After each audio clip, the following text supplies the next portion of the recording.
اعوذ باللہ من الشیطان الرجیم، بسم اللہ الرحمن الرحیم۔ جی ہم نے 217 کی تھی پچھلی آیت، اور آپ دیکھو کہ یہ ساری آیتیں ہم دیکھ رہے تھے کہ اللہ تعالیٰ نے جو بھی اختلافات تھے مسلمانوں کے یا کسی اور کے بھی، اس زمانے میں جب نبی کریم صلی اللہ علیہ وسلم آئے تو اس زمانے میں بہت سارے لوگ تھے، اہل کتاب والے بھی تھے، یہودی بھی تھے، مسلمان بھی تھے، جو کہ سب اپنے اپنے دینوں میں اتنی ملاوٹیں ہو چکی تھی کہ سب اپنے دین کے اصل راستے سے ہٹ گئے تھے۔ لیکن اس کے باوجود بھی لوگ حق کو جاننا چاہتے تھے، حق کو سمجھتے تھے، کیونکہ قرآن میں ہی آتا ہے کہ جب قرآن پڑھ کے سنایا جاتا تھا تو ان کی آنکھوں سے آنسو نکل آتے تھے، یعنی ان کو پتہ چل جاتا تھا کہ یہی تو حق ہے جو ہماری کتاب میں بھی لکھا ہوا ہے، اور اب یہ نبی کریم صلی اللہ علیہ وسلم اس کو لے کر آئے، تو ان کو بہت خوشی ہوتی تھی کہ ان کو حق مل گیا۔ تو اس زمانے میں بھی لوگ حق کو پہچاننے کی کوشش کرتے تھے، اور ان کے سوالات ہوتے تھے۔ جیسے آج بھی حق کو پہچاننے کی کوشش کی جاتی ہے نا، کہ اگر کوئی آپ کے سامنے کوئی بات کرتا ہے تو آپ کہتے ہو یہ تو قرآن میں تو نہیں آ رہا، یعنی یہ بات تم نے کیسے کہہ دی، یہ تو قرآن میں تو نہیں ہے، اس کی بات کی دلیل آپ یوں ہی دیتے ہو نا۔ تو اسی طرح اس زمانے میں بھی جو عالموں نے گڑبڑ مچائی تھی، اور ہر زمانے میں یہ وہی اس میں گڑبڑ مچا سکتا ہے جو اپنے آپ کو عالم کہے،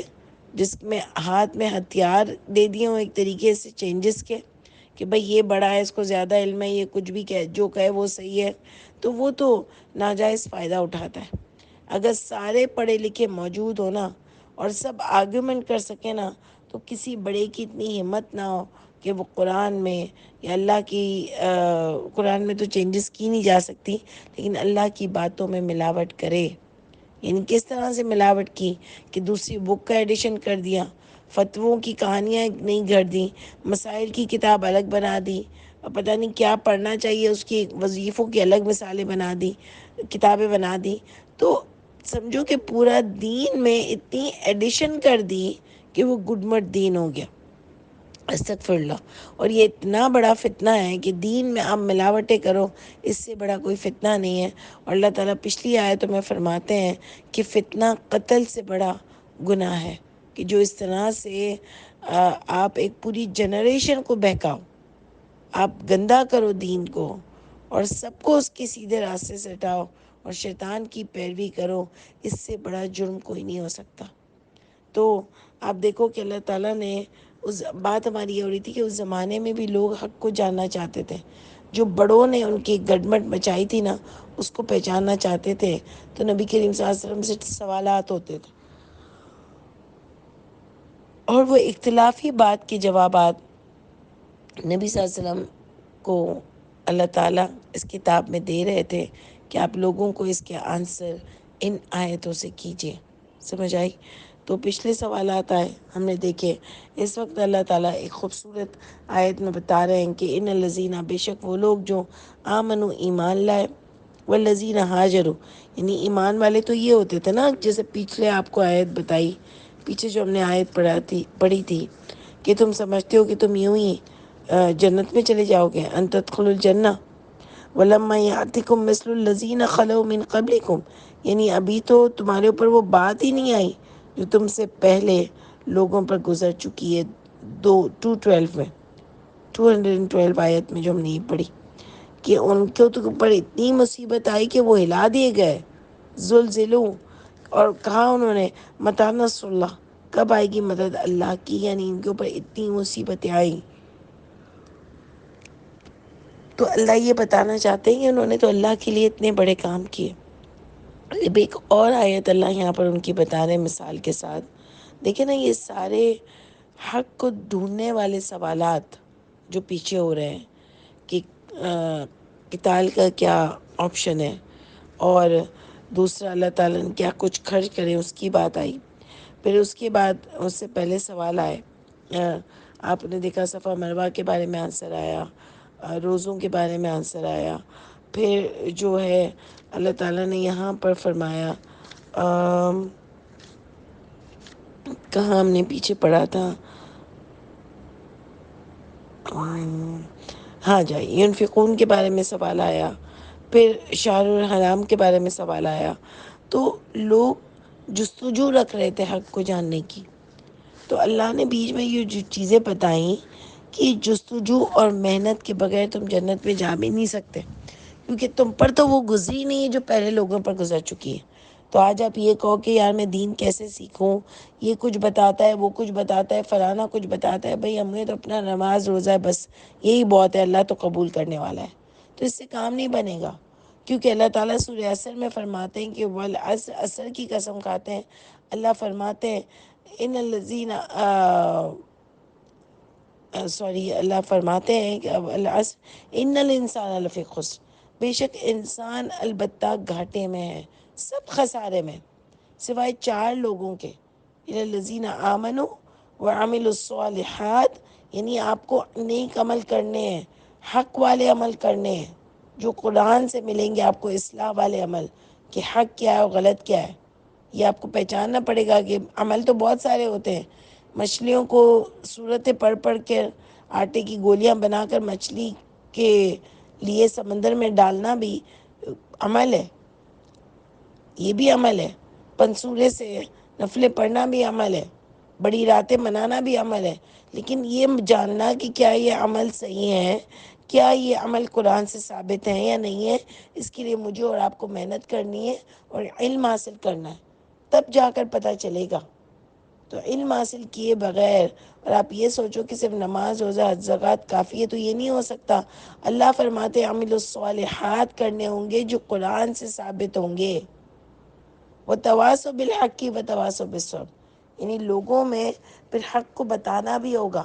نصیحت بھی کرنی ہوگی، خود تو عمل کرنا ہی ہوگا، لیکن آگے بھی اس کی کیٹیگریز ہیں کہ آپ کو لوگوں میں عمل بالمعروف اور نہی عن المنکر کرنا پڑے گا، تب جا کے آپ کامیاب ہوگے، ورنہ اس 4 پوائنٹس میں سے ایک بھی پوائنٹ کی کمی ہوگی تو انسان گھاٹے میں ہوگا۔ اللہ تعالیٰ نے اس کو بہت شارٹلی اور اچھے طریقے سے ہم کو ایکسپلین کر دیا۔ تو اللہ فرماتے ہیں کہ یہاں پر بات آئی دوبارہ سے کہ وہ لوگ جو ایمان لائے، والذین ہاجروا، اور وہ لوگ جو ہجرت کی انہوں نے، دیکھیے ان کی ہجرت کرنا بھی کوئی آسان بات نہیں ہوتی تھی۔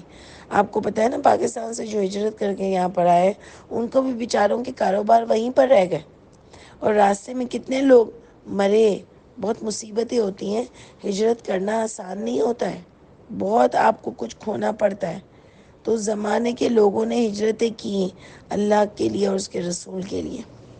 اور وجاہدوا فی سبیل اللہ، اور اس زمانے کے لوگوں نے جہاد کیا اللہ کے راستے میں۔ آپ سوچو،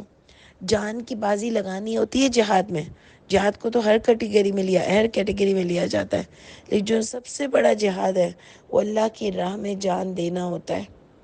کہ آپ کو کال آ گئی جنگ لڑنے کی اور آپ بغیر چو چڑھا کے جنگ لڑنے چلے گئے۔ یہ صرف ہم آرام سے کہنے کی باتیں، یہ کرنے کی باتیں نہیں ہیں۔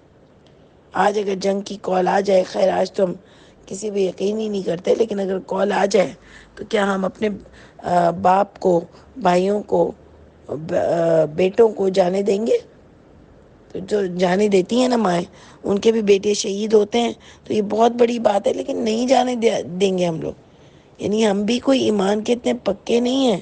کہ کال آ جائے اور آپ جانے دو، اور وہ جائیں بھی، وہ بھی شاید نہ جائیں۔ ہر ایک کو اپنی جان پیاری ہوتی ہے، لیکن یہ دکھانا اس زمانے میں کہ اللہ کی آواز سے، اللہ کے اعلان سے، اللہ کے حکم سے زیادہ پیاری اپنی جان بھی نہیں ہے، لوگوں نے جہاد کیا، ہجرتیں کی، کہ اللہ کی راہ سے زیادہ کوئی چیز پیاری نہیں ہے، اللہ جی آپ سب سے زیادہ پیارے ہو، تو اس میں ہجرتیں بھی کی، یعنی بہت بڑے بڑے کام اس زمانے میں لوگوں نے کیے۔ اللہ فرماتے ہیں اولئک، یہی لوگ یرجون رحمت اللہ، یہی لوگ امید رکھ سکتے ہیں اللہ کی رحمت کی۔ اگر آپ نے ایسا کچھ نہیں کیا، یعنی آج کے زمانے میں بھی ہجرت اگر کرنی ہو تو ہم اس کو کس طرح سے سمجھتے ہیں کہ آپ اپنے گناہوں سے ہجرت کر لو، آپ نے جو بیکارگیوں کی ہم نے اپنی زندگی بنائی ہوئی ہے اس سے ہجرت کر لیں، اس میں اللہ کو لیا ہے، اس میں اللہ کے حکم کو لیا ہے، تو یہ ہجرت کرنا کہلائے گا کہ آپ اپنی نفسانی خواہشات کو پیچھے چھوڑ کر صرف اللہ کے حکم کو مان رہے ہو، تو یہ بھی ہجرت ہے۔ آپ نے دین کے اصولوں پہ جو جھوٹ پھیلایا ہوا تھا، آپ اس سے ہٹ گئے، وہ بھی ہجرت ہے. یعنی جھوٹی باتوں سے جو دین کو بنایا گیا ہے آج، اگر آپ اس سے ہٹ کر حق راستے کو ڈھونڈنے میں لگ گئے نا، اور قرآن کو سمجھنے لگ گئے، اس کو حاصل کرنے لگ گئے، اس کو عمل کرنے لگ گئے، اس کو پھیلانے لگ گئے، تو نور اللہ نور ہے. کہ آپ نے محنت کی، جہاد کیا، اللہ کی باتوں کو ڈھونڈا کہ حق کیا ہے کیا نہیں ہے، اس کو سمجھا اور پھر اس پر عمل کیا. سب سے بڑا مسئلہ یہاں آ کے اٹکتا ہے کہ عمل نہیں ہوتا. اس پر عمل کیا اور لوگوں تک اس کو پہنچایا اسی طرح کہ جیسے آپ نے اس کو سمجھا ہے. تو یہ جو بھی کر رہا ہے یہ بہت بڑی بات ہے، جہاد ہے. اور ہجرت اپنے گناہوں سے ہجرت ہوتی ہے کہ آپ نے گندی لائف سے آپ اچھی لائف کی طرف آئے، یہ ہجرت ہے. لوگ بینک میں سود کے ڈپارٹمنٹ میں کام کرتے ہیں، آپ نے اس کو چھوڑا اور آپ نے ایک نئی سرے سے زندگی سٹارٹ کی ہے. میرے نزدیک بہت بڑی بات ہے، کیونکہ آپ کو ایک بہت اچھی جگہ سے رزق آ رہا ہو اور بہت اچھا رزق آ رہا ہو،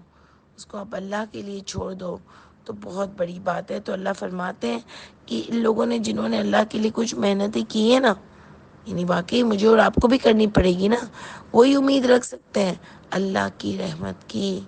واللہ غفور الرحیم. یہاں پر یہ بات کیوں آئی کہ آج بھی بدل جاؤ، آج بھی اپنے آپ کو صحیح کر لو. اللہ تو بخشنے والے، رحم کرنے والے ہیں، تو اللہ تمہاری پچھلی تمام غلطیوں کو معاف کر دیں گے. اگر آج تم یہ تہیہ کر لو کہ میں اللہ کی راہ میں جہاد بھی کروں گی اور ہجرت بھی کروں گی، جو اللہ کو نہیں پسند اس کو میں چھوڑ دوں گی، جو اللہ کو پسند ہے میں صرف اس سے راضی رہوں گی، تو اللہ تعالیٰ آج سے ہی ہماری زندگیوں کو انشاءاللہ بہت ہی بہتر بنا دیں گے، پرسکون بنا دیں گے، خوشحال بنا دیں گے. دیکھیں، یہ نہیں ہوتا کہ آپ کے پاس بہت مال آ جائے، بہت پیسہ آ جائے، بہت نوکر چاکر ہو جائے. ایک دلی اطمینان ہوتا ہے، ایک دلی سکون ہوتا ہے کہ انسان کو اللہ تعالیٰ اندر سے اطمینان دیتے ہیں. جو کبھی کبھی آپ نے فیل کیا ہوگا کہ جب بھی کوئی آپ ایسی کسی کی ہیلپ کر دو، جب کوئی آپ ایسے ہی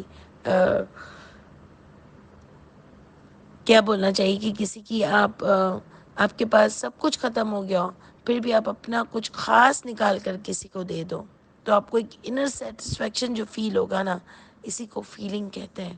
اور یہ فیلنگ اللہ تعالیٰ دیتے ہیں انسان کو جب وہ اللہ کے اصولوں پر چلنے کی کوشش کرتا ہے.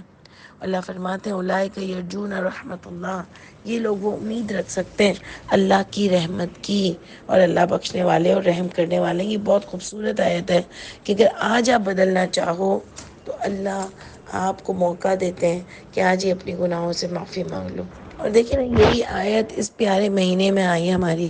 تو اس میں تو اللہ تعالیٰ ہم کو کتنا موقع دیتے ہیں کہ ہم اپنے گناہوں سے معافی مانگیں.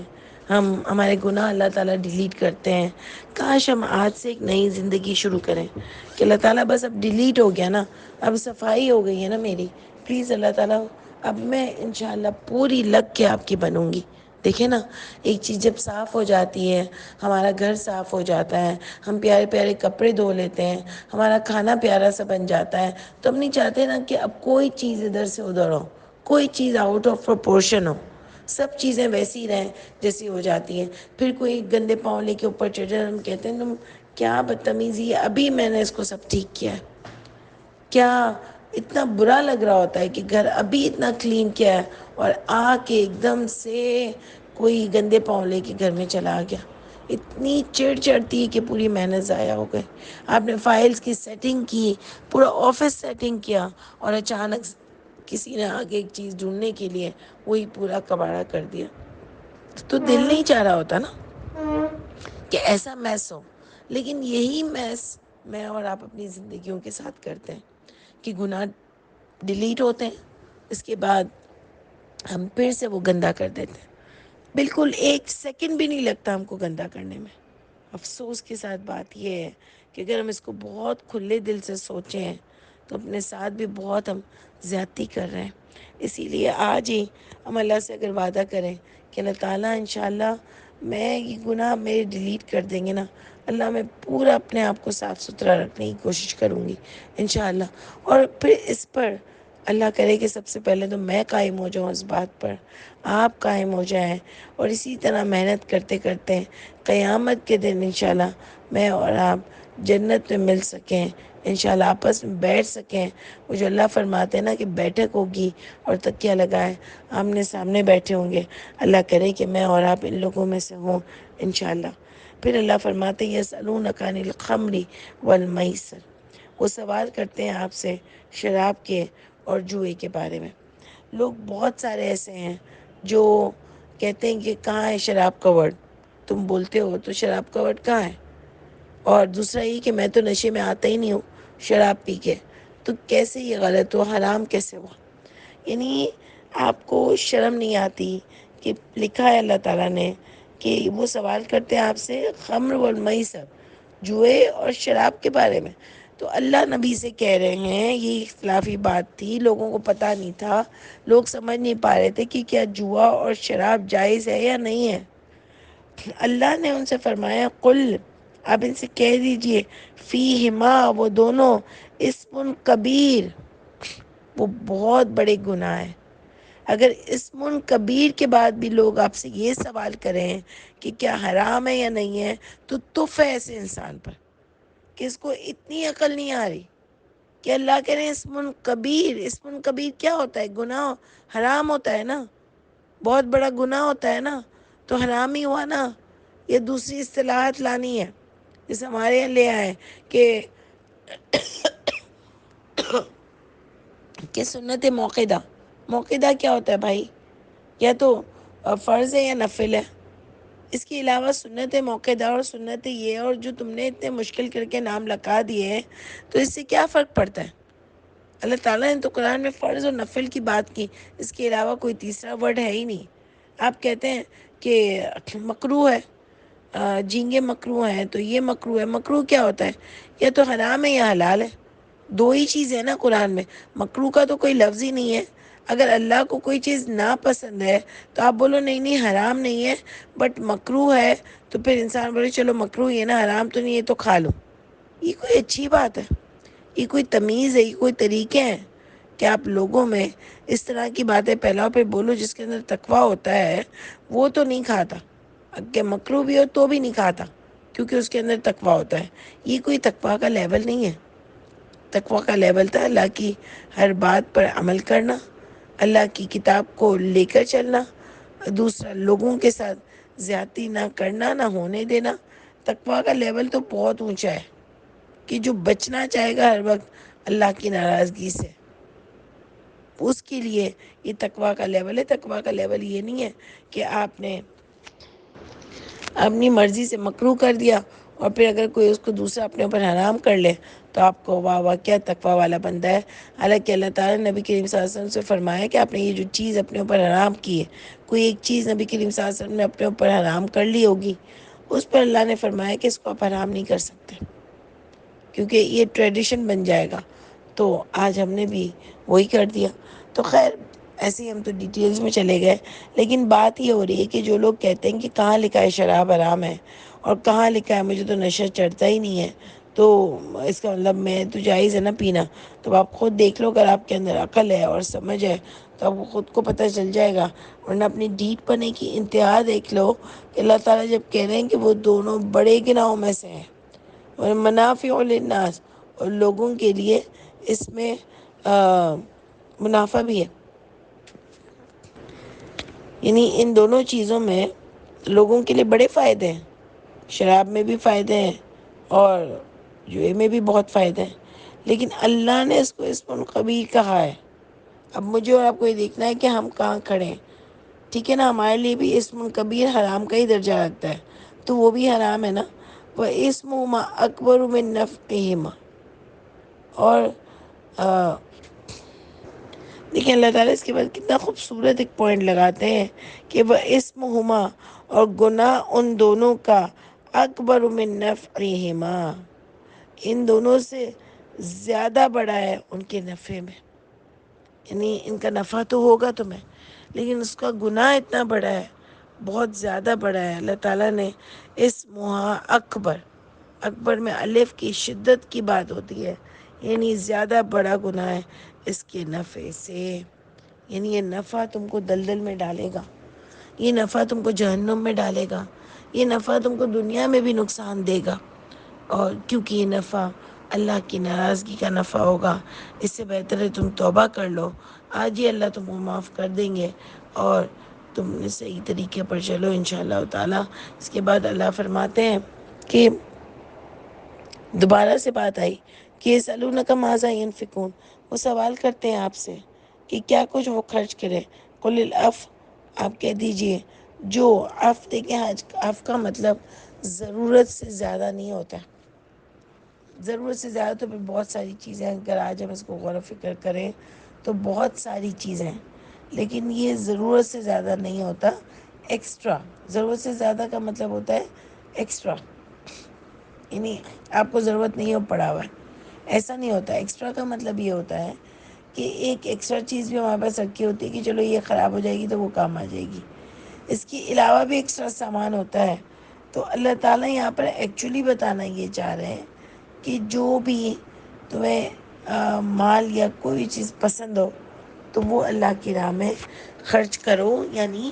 ایسا نہیں کہ اپنا پورے جو بھی ضرورت سے زیادہ ہے اس کو نکال کے پھینک دو۔ تو دیکھیں ضرورت سے زیادہ کا اس کا پہلے ترجمہ آتا تھا نا، لیکن ضرورت سے زیادہ تو دیکھیں بہت ساری چیزیں ہوتی ہیں اس طرح ہمارے گھروں میں، کوئی ضرورت سے زیادہ بلینکٹس ہوتے ہیں، سردیوں کی چیزیں ہوتی ہیں، گرمیوں کی چیزیں ہوتی ہیں، گرمیوں کے کپڑے، چھوٹے بچوں کے کپڑے ہوتے ہیں کہ ابھی کوئی اور پیدا ہوگا تو اس کو کام آئے گا، یا بڑا ہو جائے گا تو اس کو کام آئے گا۔ تو اس کا ترجمہ یہ نہیں ہے، اس کا ترجمہ ہے جو تمہیں اپنے حساب سے جو تمہیں زیادہ لگے نا تو وہ تم خرچ کرو، کہ کتنا تم نے اندر دبا کے رکھا ہوا ہے، کیونکہ اللہ تعالیٰ نے جمع کرنے کا منع نہیں کیا، کیونکہ جمع کرنے پہ ہی تو زکوٰۃ ہے نا، کچھ کرنے پہ ہی تو زکوٰۃ ہے، کہ اللہ نے بھی نہیں کہا کہ پورا مال نکال دو،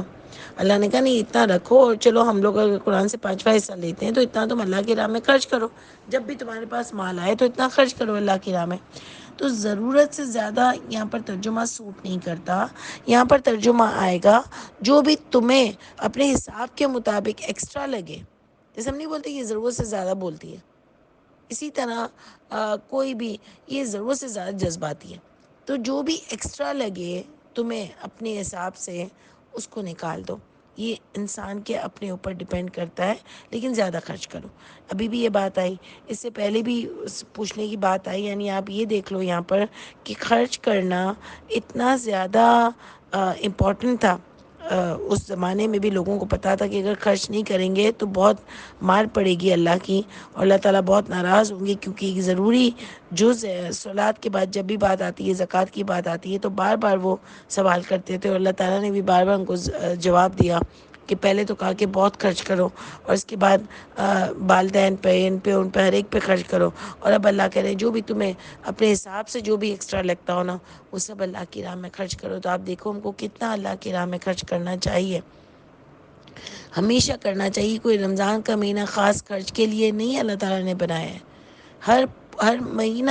جب بھی آپ کے پاس کوئی مال آتا ہے وہ اللہ کی راہ میں خرچ کرو۔ اچھا پوائنٹ یہ تھا کہ مجھے پہلے میں نے آپ کو وہ تو کر دیا اس میں ایکسپلین خمر تو، لیکن میسر ایکسپلین نہیں ہوا، تو ان شاء اللہ تعالیٰ میں آیتوں سے ان کو آپ کو ایکسپلین کرنا چاہتی ہوں۔ آج تو ایک ایسے ہی میں نے جزوی طور پر اس کو ایکسپلین کیا، انشاءاللہ کل اس کی ڈیٹیل، بلکہ آج رات میں ہی، کیونکہ آپ کا ایک دن کا مس ہوا ایکچولی میری ٹریولنگ کی وجہ سے، تو آج رات میں ہی میں آپ کو یہ خمر و میسر پر ایک ڈسکرپشن دوں گی، وہ انشاءاللہ میں آپ کو سینڈ کروں گی۔ سبحان اللہ و بحمدہ، سبحان اللہ العظیم و بحمدہ، نستغفر اللہ، اللہم صلی علی محمد۔